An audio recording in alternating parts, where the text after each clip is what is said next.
En las vastas llanuras heladas de Mongolia, donde el viento corta la piel y la tierra parece extenderse hasta devorar el horizonte, nació un niño llamado Temujin, mucho antes de que se convirtiera en Gengis Khan, mucho antes de que su nombre infundiera temor desde las murallas de China hasta las puertas de Europa. Su historia no comenzó con coronas ni palacios, sino con hambre, miedo y traición. Nació alrededor del año 1162, en un mundo dominado por tribus nómadas que luchaban entre sí por ganado, tierras de pasto y supervivencia. Su padre, Yesugei, era el jefe de los Borjigin, una tribu modesta pero con linaje noble, descendiente de los míticos lobos azules, animales sagrados en las leyendas mongolas. Su madre, Oelun, era una mujer robada de otra tribu. Una práctica común en aquellos tiempos salvajes donde el matrimonio no se construía con flores sino con sangre. Desde el principio la vida de Temujin fue una lucha, no solo por crecer, sino por sobrevivir en un entorno hostil, donde cada clan era su propio reino, y la muerte podía llegar por una disputa de caballos, por una palabra mal dicha o por el simple capricho de los dioses de la estepa. Cuando aún era un niño, su padre fue envenenado por tártaros enemigos durante un banquete, un acto de traición que dejó a la familia completamente expuesta, sin protección, sin ganado, sin aliados. Las demás familias del clan los abandonaron como si la sangre de Yesugei hubiera arrastrado consigo toda la legitimidad, y así, la madre de Temujin quedó sola, con varios hijos, en la estepa abierta, sin alimentos ni refugio, solo la nieve, el viento y el hambre, y fue entonces cuando comenzó el verdadero entrenamiento del que sería Gengis Khan, no en un campo de batalla, no con espadas ni estrategias militares, sino con la pura necesidad de resistir, de adaptarse, de no morir. Vivieron comiendo raíces, pequeños animales, incluso carroña, cualquier cosa que pudiera mantenerse en el estómago sin provocar fiebre, y Temujin aprendió a cazar con las manos, a rastrear huellas en la nieve, a leer el cielo como un libro, y sobre todo, a desconfiar, a sospechar de todo y de todos, porque su clan había sido traicionado, y esa cicatriz se convertiría en su brújula moral. Uno de los momentos más formativos de su infancia fue el conflicto con su propio medio hermano Bekter. Hijo de otra mujer de Yesugei, Bekter intentó dominar al grupo familiar y acaparar la poca comida que había, y Temujin, junto con su hermano menor, Kasar, decidió enfrentarse a él. Lo emboscaron y lo mataron. Era su medio hermano. Sí, pero en la estepa no hay espacio para sentimentalismos, solo para los que sobreviven. Ese acto marcó la aparición de su voluntad de hierro, de su decisión absoluta, del principio de su ley, que nadie debía interponerse entre él y su destino. Siendo aún adolescente fue capturado por una tribu enemiga, encadenado y esclavizado, un joven prisionero sin futuro, atado a un poste, tratado como un perro, pero su mirada no se quebró, su odio se acumuló como las tormentas que avanzan por las praderas, y logró escapar con la ayuda de un hombre compasivo, una rara excepción en un mundo donde la compasión era casi un mito. Con esa fuga se reafirmó su destino, no iba a morir como un anónimo, no iba a ser pasto de buitres en un campo de nadie, iba a reclamar lo que el mundo le debía. Poco a poco comenzó a reunir hombres, primero 1, luego 5, luego 20, no con promesas de gloria ni riquezas, sino con la idea de justicia, de lealtad real. En un mundo donde los jefes eran inestables y los lazos se rompían al primer soplo de viento, él ofrecía orden, ofrecía reglas claras, y eso era más valioso que cualquier botín. Su primera gran aliada fue Borte, su esposa, una mujer astuta y fuerte que provenía de la tribu Conjirat, y con ese matrimonio selló una alianza clave. Pero poco después de la boda, Borte fue secuestrada por una tribu enemiga y entregada como botín a otro hombre. Temujin no dudó. Organizó una pequeña fuerza, atacó con precisión y recuperó a su esposa. Ese acto fue más que un rescate, fue una declaración. Él no olvidaba, no perdonaba, y nadie podía robarle lo que le pertenecía. Fue también un punto de quiebre entre él y su antiguo amigo Jamuka, otro joven ambicioso con quien había compartido la juventud y los primeros combates. Juntos soñaban con unificar a las tribus mongolas, pero sus métodos eran distintos. Jamuka creía en la tradición, en la nobleza heredada, en el poder de las familias aristocráticas. Temujin creía en el mérito, en la lealtad por encima del linaje, en que el respeto se ganaba, no se heredaba. Esa diferencia lo separó, y lo que fue una amistad se convirtió en una guerra. Temujin comenzó a crear una nueva forma de liderazgo. Nombraba a sus comandantes no por su apellido sino por su valor en combate. Por su capacidad de mandar y de obedecer, organizó a sus hombres en grupos de 10, de 100, de 1000, y cada nivel respondía directamente a él. Sin mediadores, sin caciques, una cadena de mando clara, eficiente y brutal. Fue entonces cuando su nombre empezó a recorrer la estepa. Temujin, el que no traiciona, el que reparte el botín con justicia, el que castiga la traición con fuego y acero, el que nunca olvida una lealtad, ni un agravio. En 1186 fue proclamado Kan de todos los mongoles que lo seguían. Aún no era Gengis Khan, pero el germen ya estaba sembrado. En esa ceremonia, bajo los cielos eternos de Mongolia, se consagró un nuevo orden, su orden, y aunque la guerra con Jamuka lo llevaría a una aplastante derrota inicial, con la humillación de ver cómo sus aliados eran capturados, torturados y asesinados sin piedad, incluso hervidos vivos, él no se quebró, desapareció entre los montes, se replegó, y volvió a aparecer como el viento que regresa con furia, atacó una y otra vez, tejió alianzas con clanes menores, adoptó estrategias que ningún mongol tradicional había utilizado, y finalmente derrotó a Jamuka en una batalla decisiva, lo capturó y le ofreció la vida, porque aunque podía matarlo, también entendía el valor simbólico de un enemigo que se rinde. Jamuka pidió morir con dignidad, y Temujin respetó su deseo. Ese acto fue recordado por generaciones, no solo por la victoria sino por el gesto, por la ley, porque Temujin no era solo un guerrero, era un legislador en ciernes, alguien que no quería solo conquistar, sino transformar. Así, consolidado como el líder más poderoso de la estepa, comenzó a codificar leyes, a prohibir la traición, el robo entre camaradas, el secuestro de mujeres, la desobediencia sin causa. Creó un sistema de mensajería con jinetes que podían recorrer kilómetros en un día, anticipando a los sistemas postales modernos, y estableció una jerarquía militar sin precedentes. Ahora ya no era Temujin el marginado. Ahora era el Khan al que todos miraban con respeto o con miedo, y los dioses del cielo azul parecían bendecir su causa, porque cada batalla que emprendía la ganaba con una mezcla de astucia, ferocidad y una capacidad inhumana de adaptación. En 1206, fue finalmente proclamado Gengis Khan, gobernante universal, no de una tribu, no de una región, sino de todos los mongoles, un título sin precedentes en la historia de la estepa, bajo un cielo abierto, rodeado de miles de jinetes armados. Juró llevar su mandato más allá de las montañas, más allá de los desiertos, más allá del mundo conocido, porque lo que había comenzado como una lucha por la supervivencia, ahora se convertía en un plan de conquista global, y así se alzó la figura de Gengis Khan, el hombre que transformó la tribu en imperio, el dolor en fuerza, y el caos en orden absoluto. Cuando Gengis Khan fue proclamado soberano de todos los mongoles en el Gran Kurultai de 1206, bajo el cielo eterno de la estepa, con miles de jinetes alzando sus arcos al viento y el eco de los tambores marcando el nacimiento de un imperio. Lo que comenzó como la ambición de un joven despreciado se convirtió en la voluntad de un conquistador absoluto que ya no soñaba con unir tribus sino con redibujar el mundo entero. No pasó mucho tiempo desde su proclamación hasta que el Khan comenzó a movilizar a su ejército, no como una fuerza caótica de nómadas sino como una máquina perfectamente aceitada, diseñada para moverse con la velocidad del relámpago y golpear con la fuerza del trueno. El primer objetivo fue el oeste del Imperio Xia Occidental, conocido también como los Tangut, una civilización ubicada al borde del desierto de Gobi, con ciudades fortificadas y rutas comerciales valiosas que conectaban con la ruta de la seda. Los mongoles, que jamás habían visto murallas tan altas, ni artillería defensiva, aprendieron rápido, sitiaron ciudades con catapultas chinas capturadas, desviaron ríos, bloquearon suministros, y cuando las murallas finalmente cedieron, arrasaron todo, no por simple crueldad, sino como mensaje, como advertencia, porque Gengis Khan no conquistaba solo para gobernar, conquistaba para transformar el orden del mundo. Cada ciudad que caía era un recordatorio de que la voluntad del Khan era más fuerte que cualquier muro, que cualquier soberano, tras someter al Xia Occidental, se volvió hacia el verdadero gigante de Asia, el Imperio Jin, gobernantes de la mitad norte de China, que controlaban tierras fértiles, ejércitos poderosos y una población millones de veces mayor que la de los mongoles. Pero el Khan no se dejó intimidar, sabía que la superioridad numérica no era garantía de victoria.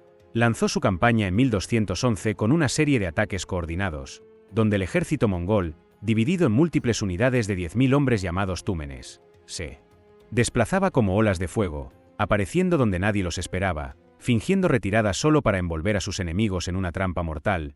Gengis Khan empleó una mezcla de brutalidad y astucia, utilizaba prisioneros como escudos humanos, infiltraba espías disfrazados de comerciantes, corrompía a los funcionarios enemigos y premiaba la traición cuando servía a su causa, capturó fortalezas, saqueó ciudades, cruzó desiertos imposibles, y para 1215 había tomado Yanjing, la futura Pekín, capital Jin, obligando al emperador a huir al sur. Los relatos hablan de miles de cadáveres colgados en las murallas, de fosas comunes donde ardían cuerpos, de templos saqueados, y de una población aterrorizada que comenzaba a entender que el Khan no solo era un guerrero, era una tormenta con forma humana. Mientras tanto, en su propia tierra, Gengis Khan reorganizaba el imperio con mano de hierro, instituyó un sistema legal llamado Yasa, que prohibía la desobediencia, el robo, la traición. Pero también protegía a los débiles, castigaba los abusos y garantizaba la distribución equitativa del botín. Instauró un sistema de correos basado en estaciones con caballos de relevo que permitía transmitir órdenes a cientos de kilómetros en cuestión de días, nombró gobernadores leales, exigió censos, y estableció una red de espionaje que lo mantenía informado de cada rincón del imperio. Su obsesión no era solo expandir el territorio, sino asegurarse de que todo funcionara como un solo organismo. Bajo su control absoluto, hacia el oeste, comenzaron a llegar embajadas desde el Imperio Khwarezm, una rica civilización musulmana que controlaba Irán, Transoxiana y partes de Asia Central. Su comercio era floreciente, sus ciudades espléndidas, y Gengis Khan, pragmático como siempre, propuso un tratado de paz y comercio. Envió una caravana diplomática como gesto de buena voluntad, pero el Shah, arrogante y temeroso, creyó que los mongoles eran bárbaros indignos de confianza y ordenó asesinar a los emisarios y saquear la caravana. Ese error fue el principio del fin para su imperio. Gengis Khan respondió no con ira, sino con una calma helada que presagiaba destrucción. Reunió a sus generales, entre ellos a sus hijos Yochi, Chagatai, Ojedei y al brillante Subotai, y en 1219 lanzó una campaña que hasta hoy se considera una de las más devastadoras de la historia humana. Cruzó desiertos, montañas, ríos, sin importar la distancia ni el clima, su ejército atacó como una sinfonía de muerte.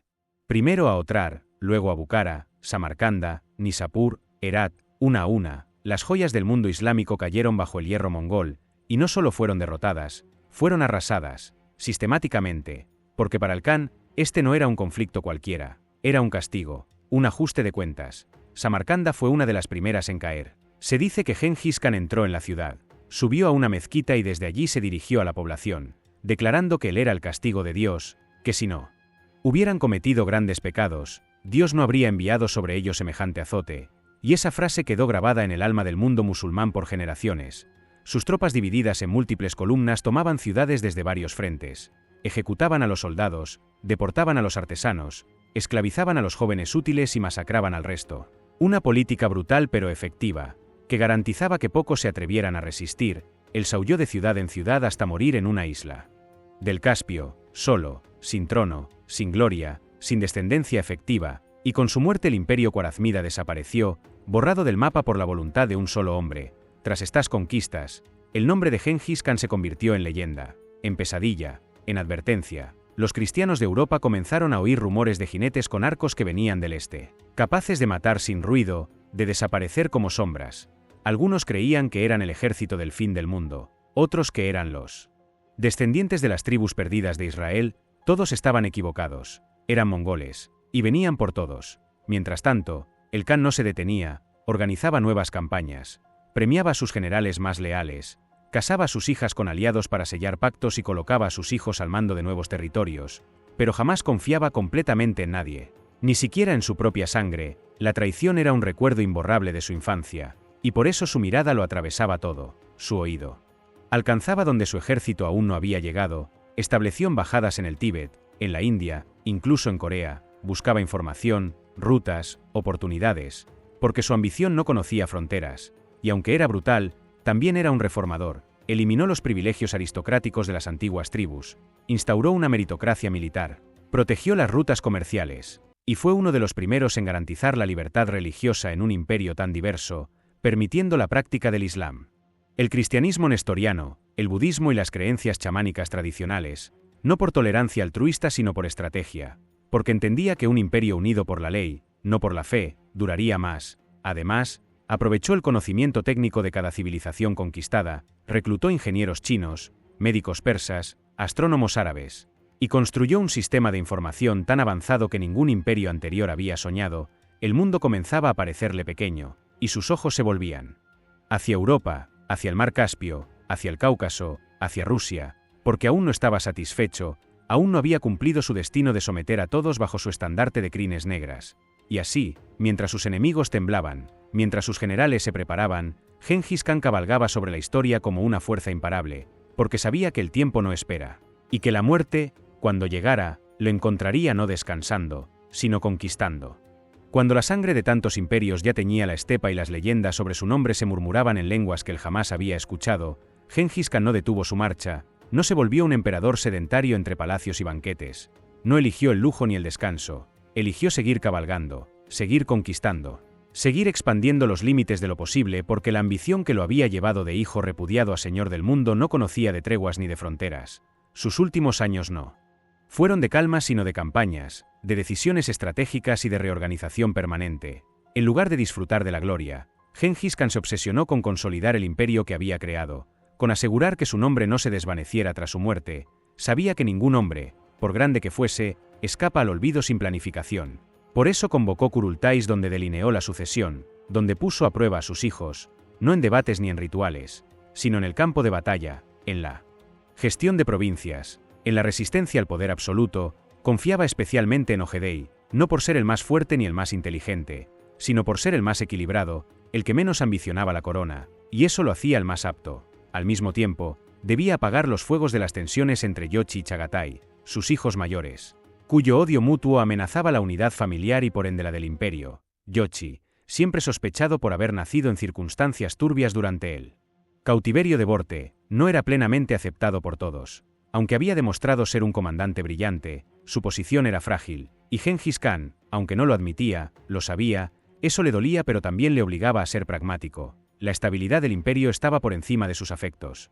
Y así, como un estratega que mueve piezas en un tablero inmenso, distribuyó territorios, asignó campañas, y preparó el futuro. Mientras tanto, el Khan se embarcó en su última gran expedición, una campaña contra los Tangut, antiguos enemigos del oeste que habían fallado en enviar tropas durante su guerra contra los Khwarazmídas, una traición para la que no tenía perdón. No importaba que fueran súbditos nominales. Para Gengis Khan la lealtad era absoluta o no existía. Marchó contra ellos con furia meticulosa, cruzando desiertos mortales y cordilleras, arrasando ciudades y obligando a los gobernantes a rendirse sin condiciones. Fue una campaña despiadada, como un ajuste de cuentas personal, pero también como una afirmación de su poder incluso en la vejez. Sin embargo, mientras su ejército tomaba ciudad tras ciudad, su salud comenzó a debilitarse. Algunos relatos hablan de una caída del caballo durante la caza, otros de una herida mal curada, otros simplemente del desgaste físico de una vida sin descanso. Pero lo cierto es que el cuerpo del Khan comenzó a ceder, y aunque nunca lo admitió en público, sus generales más cercanos vieron cómo dormía menos, cómo comía en silencio, cómo sus ojos se perdían en horizontes invisibles. Cuando la última ciudad Tangut cayó en 1227, el gran Gengis Khan supo que era momento de preparar su despedida del mundo de los vivos, pero no como un rey que teme, sino como un dios que ordena hasta el último suspiro. Antes de morir, convocó a sus hijos. Les dio instrucciones precisas sobre la continuidad del imperio, la conservación de sus leyes, el respeto a sus súbditos y la necesidad de no dividir la estepa entre guerras intestinas. Pidió ser enterrado en secreto, en algún lugar de las montañas de Burhan Khaldun, donde comenzó su leyenda, y así se hizo. Su cadáver fue trasladado en silencio, sin marcas, sin monumentos, sin indicios. La caravana que transportó su cuerpo mató a todos los que encontraron en el camino para mantener el secreto, y luego se dice que los sepultureros fueron ejecutados, y los ejecutores también, y así su tumba quedó envuelta en el misterio, perdida para siempre, como si la tierra misma hubiera decidido ocultar a quien la había desafiado tanto. Con su muerte, el mundo tembló, pero el imperio no se derrumbó, porque Gengis Khan no solo había sido un conquistador, había sido un fundador, un arquitecto de estructuras, de sistemas, de leyes, y sus hijos, aunque distintos, continuaron su labor. Ojedei, elegido sucesor, consolidó la expansión hacia Europa Oriental. Fundó Karakorum como capital, estableció rutas comerciales, y perfeccionó la administración que su padre había comenzado. Bajo su mando, los mongoles llegaron hasta Hungría y Polonia, asediaron Kiev, y se convirtieron en la pesadilla de Europa. Mientras tanto, los nietos del Khan, como Batu, Monke, Hulagu y Kublai, expandieron aún más los dominios, alcanzaron Bagdad, fundaron la dinastía Yuan en China, llegaron hasta Japón, Vietnam, Birmania y el Mediterráneo. Todo desde la semilla que Gengis Khan había sembrado con su espada, con su visión y con su disciplina.